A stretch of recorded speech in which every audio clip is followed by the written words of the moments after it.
favorite law school professor taught me commercial law, contracts, and then the Uniform Commercial Code, and the second half of the year on Uniform Commercial Code was called Secured Transactions, and that's about the management of debt. But my love of him as a professor goes far beyond commercial law. Commercial law was a small part of my law practice, but it was the lessons about professionalism and ethics and practicality that really fetched me with Doug Newell. He's about a year younger than I am. I didn't realize that while I was a student. I didn't think much about it, but I would have assumed he was a little older than me. But he went to Harvard Law School. And so that's the premier law school in America. So I had great respect for that. And I knew I had visited my friend Joe Campbell when he was an undergrad at Harvard and seen next to where he stayed, there was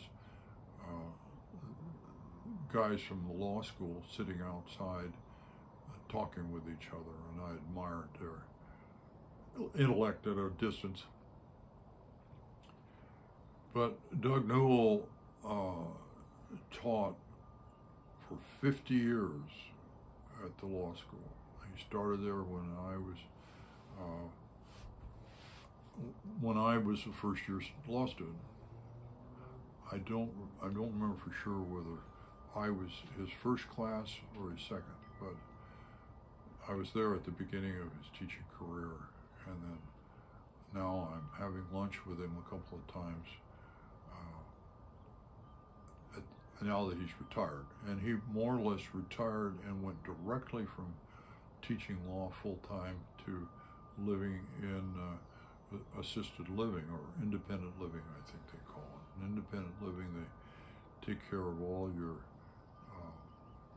living needs, cleaning your room, and they provide 3 meals a day in a dining room, and they're there to look out for you, but you're not down in bed and you're not demented.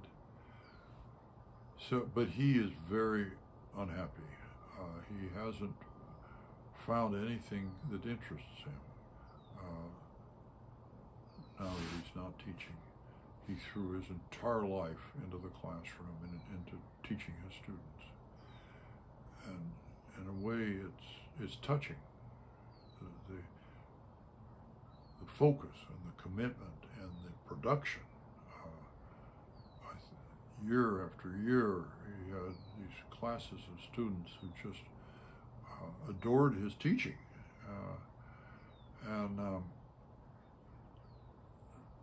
I just love being with him, but it's difficult now because he's so unhappy.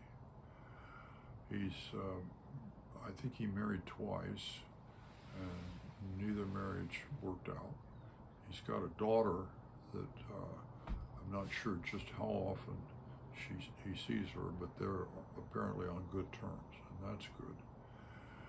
But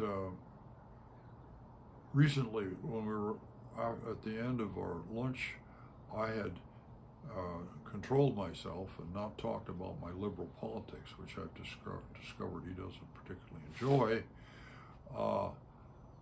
But he seemed pissed off, and I thought, in spite of the fact that I had marshaled myself not to talk about controversial political stuff, he seemed pissed. And I thought, oh, you said something. So a couple of weeks later, after worrying about that, I called him and asked him.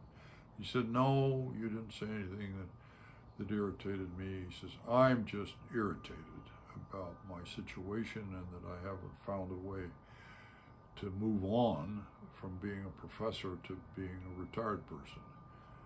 And I'm just unhappy.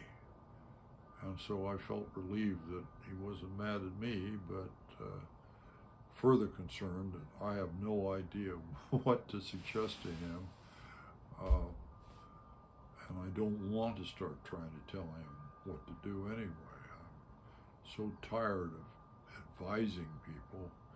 There's a push and pull involved, and there's a certain arrogance in telling people that you think you know what they should do. So my friend Doug Newell, I love him, I honor him, and I'm rooting for him to turn the corner and find some happiness in retirement.